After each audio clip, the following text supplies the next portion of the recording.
it's time for the Q&A. So if you have any questions based on what the speaker said today, feel free to turn on your camera and ask, or just type it into the chat. I think we already have 2 questions.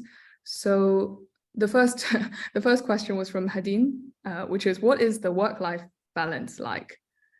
Does anyone want to speak a little bit more about how they balance it? Maybe Jade first, as you know, you're still studying. So how do you balance your timetable? So yeah, from a student perspective, I think there is definitely there is time if you develop those like organization skills and time management, which you do get really good at throughout med school. You start to find a revision technique that works for you, and you can get that content in efficiently. So out of me and all of my friends, we do still have time to do things outside of uni. Like, I wouldn't have had time to do all of that research and those conferences. And I do like essay competitions as well sometimes. I wouldn't have had time if I didn't make those like prioritizations.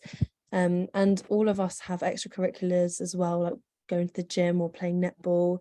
And I think medics in general, across all unis, we do quite a lot outside of studies. So I think it's definitely possible. You just have to be efficient with how you plan your time and how you plan your day. Great. Does anyone else have? Do you want to answer that, Caro, as well, or should we move to the next question? Yeah, I can answer that as well. You have to make time. Basically, you have to look after your own emotional and psychological health as well, because you can't help other people and do a good job if you're not feeling well. So you have to make time to look after yourself and balance out the stress with, for example, workouts, or I, for example, sang in choir as well. Just, yeah, make time and get organized. So you can make time. Yeah. Okay. I'm gonna move to the next question because we have another one down the line. So Jason asked, what would you say is the most significant difference in terms of teaching styles between medical school and A-level? Should we maybe start with Claire this time?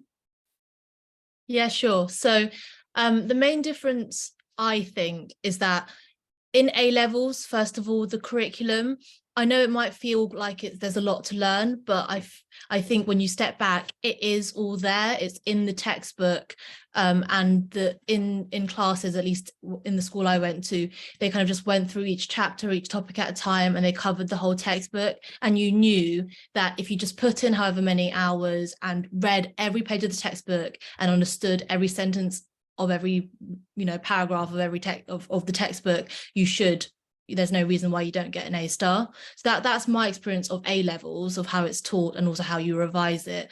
Whereas in medical school, they teach you so much. It's so like each subject could itself be a PhD. And you're obviously not supposed to know it to the level where you can answer any question on it. You're just supposed to know enough about everything that you can be a safe doctor. And so how they judge you is, when you finish medical school, are you being a safe, first year foundation doctor? Do you know enough for that?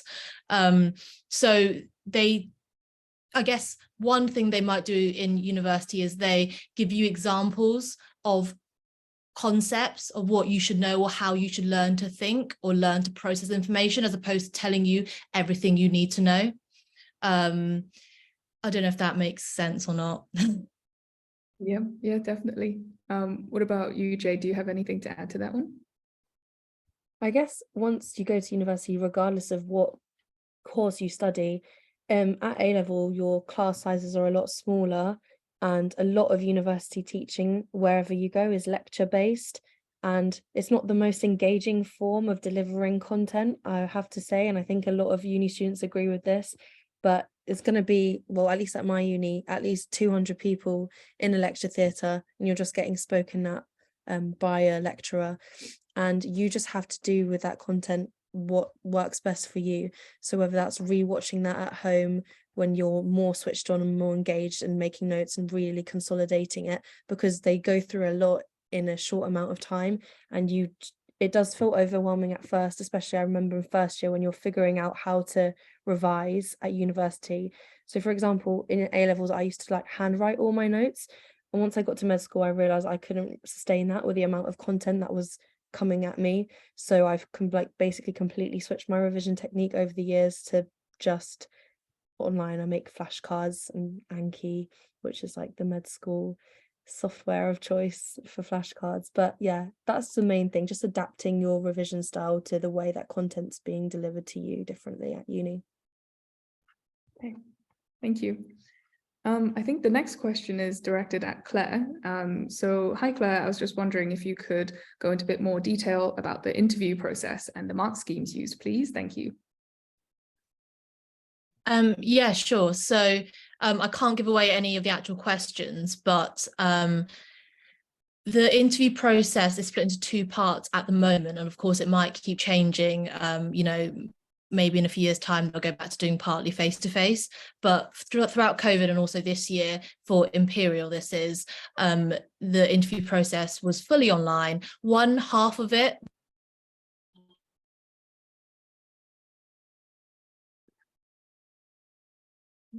is live.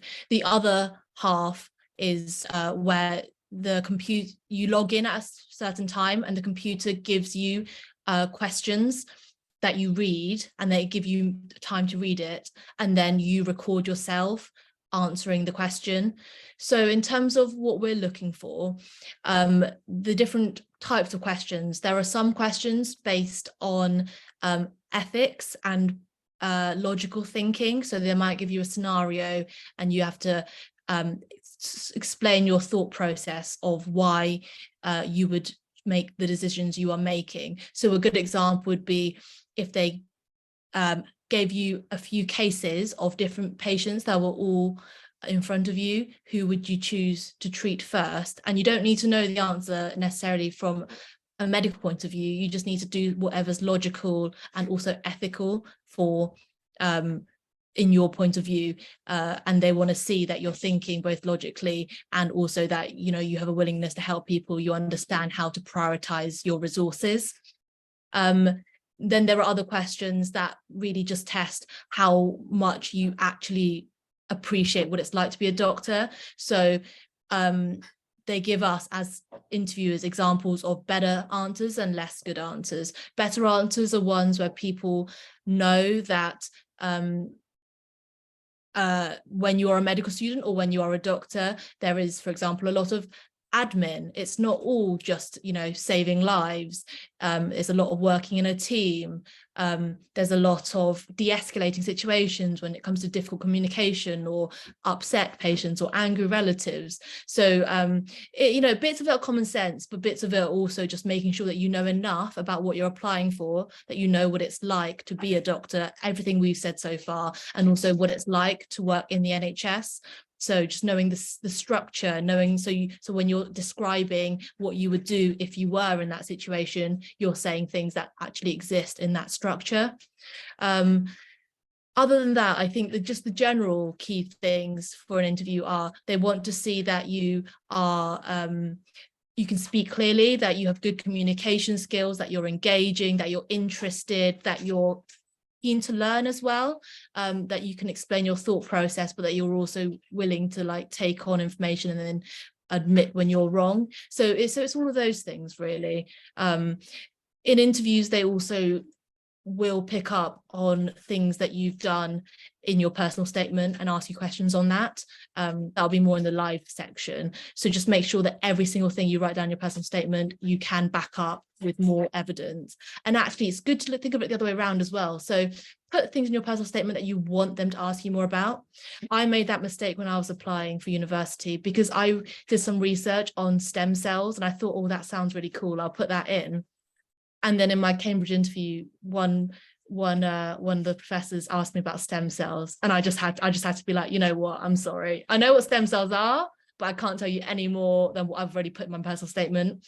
So that's, you know, what would have been better would have been if I'd read up some more about it and not put everything I knew into my personal statement and had something that I was holding back to say more of in my interview. would anyone like me to talk about the Oxbridge interviews, or should I leave it for there? I think maybe we could leave that for the next session, because we don't have that much time left on this one. And I think there is a question though about UCAT and BMAT scores. So how important are they for applying to medical school, including Oxbridge? I wonder if we could get maybe Jade to answer that as well, and then also Claire, because you did both for your applications. Yes, I can talk about UCAT specifically, because that's the uni that I go to. I think from what I've heard over the years, lots of medical schools that operate with the UCAT in their admission process are putting a lot more emphasis on it now. So before there's, for example, I think Bristol Medical School used to be really heavy on personal statement, and now they're pretty much exclusively UCAT. I think Liverpool as well really just look at UCAT for selecting candidates for interview, and then the personal statement they just use it as a tool to ask you further questions on in the interview process. So each medical school is different, they have a different policy, but I do think that the UCAT is getting more important maybe for your cohort than it was for mine, in all honesty. Yeah, I'd agree about the BMAT. So for Oxbridge and also some of the London universities, they only look at the BMAT. Obviously, it's still good to maybe revise and take both, because you'd be applying for 4 or 5 universities who might need different things. But the BMAT is weighted very heavily. I think for me, it was 50%. It was 50% of what they saw, and the other 50% was my GCSE grades at the time and predicted A-level grades. And I think they care about it a lot because it's a standardized test that everyone has the same advantage in and took the same exam. The BMAT is actually not that scary to revise for. It is, because when you're taking it, you're already in AS level if you're doing A levels, whereas all the BMAT content for GCSE for maths and science is everything you should know at GCSE. So as long as you got an A star, or you're very happy with maths, biology, chemistry, physics, and just kind of general critical thinking in your GCSEs, you should be fine in your BMAT. I wouldn't worry about revising anything more than GCSE level for BMAT. Just make sure you just go back over all your GCSE stuff. The other part of the BMAT exam is essay writing, so do just have a lot of practice in that. So the worst thing to do in your BMAT exam is to run out of time and to not spend much time on one of the essays, because then you just don't get any marks for that. So yeah, timekeeping. Nice, great. I think maybe something we could also share with the students is, because we talked about exams, we talked about the applications, the interviews. What about the actual studying techniques? Are there any certain techniques or things that you do that helps you? I know, Claire, you talked about, going through that syllabus, making sure you know the mark scheme and like that, but any other tips or advice? Do you have any, Caro? You're on mute. Sorry, do you mean in medical school or still in school? I think, yeah, but maybe both, if you think that it helps. I must admit, in IB, I also went mostly through the curriculum, the syllabus, and went point by point, especially for biology and chemistry, that I knew literally everything. And like Jade already said, in med school itself, you can't do that. You have to revise your technique and just try to recap and focus on the most basic points. In IB, there's loads of past papers you can go through in biology, and in chemistry there's past papers with multiple choice questions, essay writing, short answer questions. Yeah, I basically went through mostly past papers to prepare for IB. Nice. And Jade, do you have any other extra tips?